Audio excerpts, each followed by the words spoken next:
todas as mulheres que não pretendem engravidar e que têm atividade sexual, ou então mulheres que, embora não tendo atividade sexual, pretendem um dos outros benefícios dos métodos contraceptivos.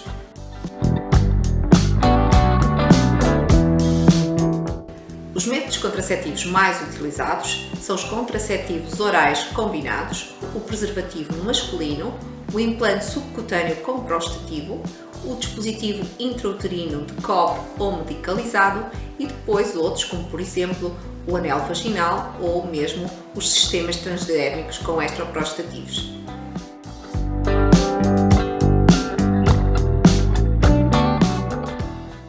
As mulheres devem ser informadas acerca dos métodos contraceptivos disponíveis e depois escolher livremente de acordo com as suas necessidades, de acordo com as suas expectativas e alguma condição médica subjacente. O fator que é mais importante para a maioria das mulheres é realmente a eficácia do método. E nós sabemos que essa eficácia depende muito da adesão. Daí que é muito importante que as mulheres sejam devidamente informadas sobre os métodos para que a adesão seja maior.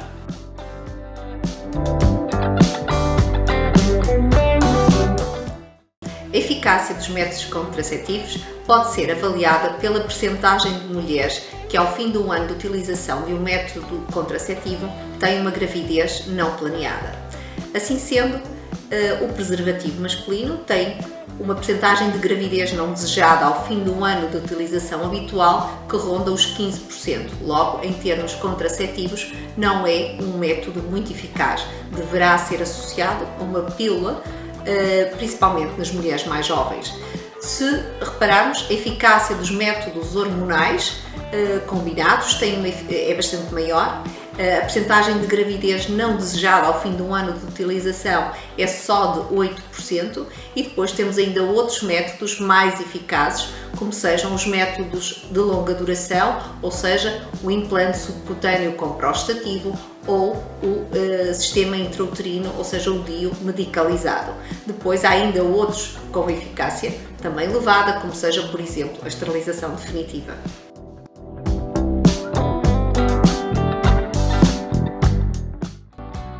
Para além da eficácia do método, há outros fatores importantes, como seja, por exemplo, a segurança ou os efeitos laterais, o facto do método ser ou não ser um método reversível, o facto do método ser um método que é disponibilizado, por exemplo, nos centros de saúde, ser um método gratuito ou comparticipado, e depois temos ainda outros fatores como as condições médicas existentes, alguma doença subjacente que possa criar alguma limitação à utilização de um determinado método.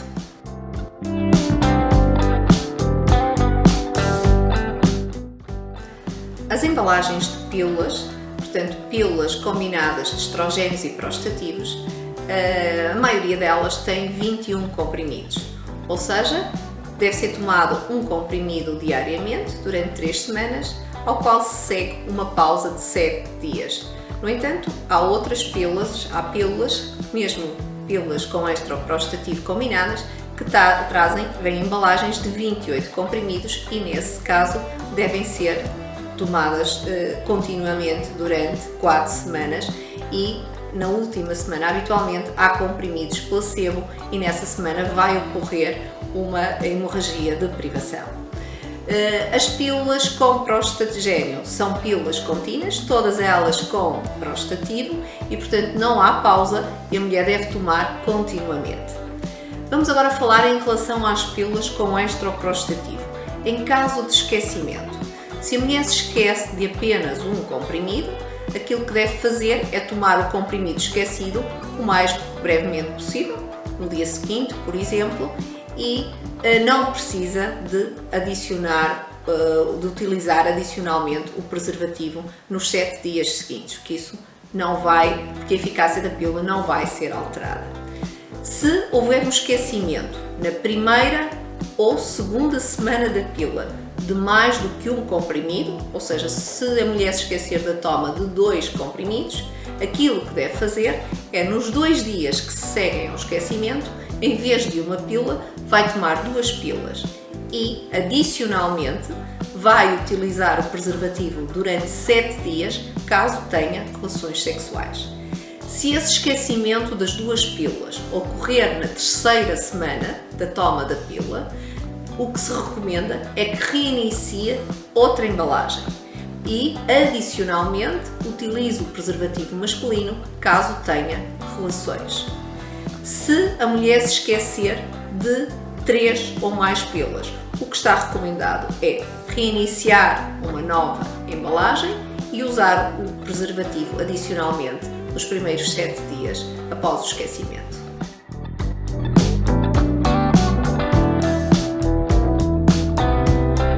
Sim, há outros fatores que interferem com a eficácia da pílula, como seja a diarreia ou os vômitos. Quando isso ocorre, aquilo que a mulher deve fazer é usar outra via para a administração da pílula, por exemplo, a via vaginal. Adicionalmente, durante essa intercorrência e nos 7 dias que se seguem, deve utilizar o preservativo masculino caso tenha relações sexuais.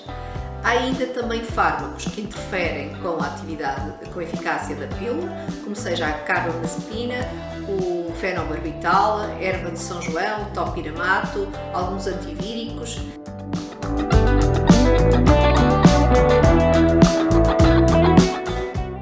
Os antibióticos de largo espectro não interferem com a eficácia contraceptiva, não há evidência disso. No entanto, exceto, por exemplo, a rifampicina.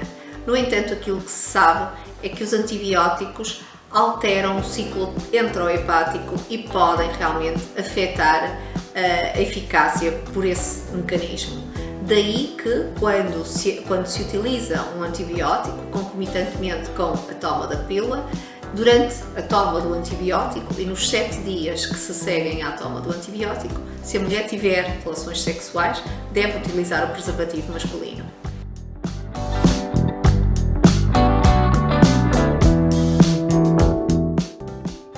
Quando não é utilizado o método contraceptivo, portanto, quando há relação desprotegida ou quando nos questionamos sobre a eficácia do método utilizado, quando há dúvidas, aquilo que a mulher deve fazer é utilizar contracepção de emergência. A contracepção de emergência não é um método abortivo, mas só deve ser utilizada em situações, como o próprio nome diz, de emergência. A sua eficácia é maior se for utilizado o acetato do lipristal, que é um método de contracepção de emergência mais eficaz e que pode ser utilizado até aos 5 dias após a relação desprotegida e que é tanto mais eficaz quanto mais precoce é a sua toma em relação à relação desprotegida. E depois temos também uma pílula, que é uma pílula com prostativo, mas que pode ser tomada até ao 3º dia, mas que é uma pílula com uma eficácia menor.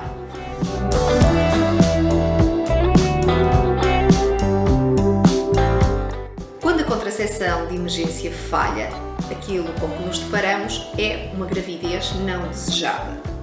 E perante uma gravidez não desejada, a alternativa que as mulheres têm, no contexto atual, é solicitar uma interrupção voluntária de gravidez ao abrigo da interrupção voluntária de gravidez até às 10 semanas por opção da mulher e que está contemplado na lei. Nós sabemos que atualmente, em Portugal, o Serviço Nacional de Saúde disponibiliza vários estabelecimentos públicos, há também alguns estabelecimentos privados, mas que não estão amplamente disponíveis em todo o país, e nesses serviços é possível solicitar então uma interrupção voluntária de gravidez até às 10 semanas de gestação. É muito importante terem a noção que quando falamos em 10 semanas de gestação, estamos a falar em 10 semanas, o equivalente a 10 semanas de amenorreia, ou seja, 8 semanas após conceição. Isto porque há alguma confusão e algumas mulheres não têm a noção que as 10 semanas não é após a relação sexual. Portanto, após a relação sexual serão, em média, 8 semanas de gestação. O que é que as mulheres devem fazer? Devem entrar em contacto com um desses serviços onde é disponibilizada a interrupção voluntária de gravidez e marcar uma consulta. Uma consulta que, em princípio, os serviços devem disponibilizar no máximo dentro de 5 dias. Nessa consulta, o objetivo é informar a mulher sobre os métodos disponíveis e explicar o procedimento e informar também sobre os riscos. Em relação aos métodos utilizados, há 2 métodos que podem ser utilizados, o método medicamentoso e o método cirúrgico. Em Portugal, maioritariamente é utilizado o método medicamentoso, também porque não há recursos médicos para podermos oferecer a todas as mulheres que quisessem o método cirúrgico. O método medicamentoso é um método bastante eficaz, tem uma eficácia superior a 95% e é um método seguro, ou seja, as complicações são raras.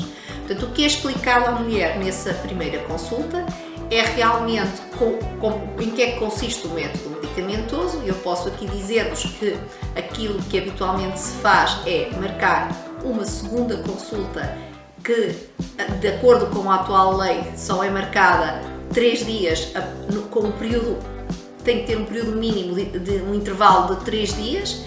Esses 3 dias são dias em que a mulher terá tempo para refletir, para ter a certeza se quer interromper a gravidez, e nessa consulta é que ela vem para iniciar um método abortivo, é ministrado um comprimido de mifepristona e é entregue à mulher uma medicação que é o misoprostol, que habitualmente ela faz no domicílio 36 a 48 horas após a toma do mifepristona. É explicado à mulher que após a toma do misoprostol, que pode ser vaginal ou oral, em média 4 a 6 horas, o que ela vai ter é uma hemorragia vaginal mais abundante do que a menstruação e vai ter dores também que são variáveis consoante a tolerância das mulheres.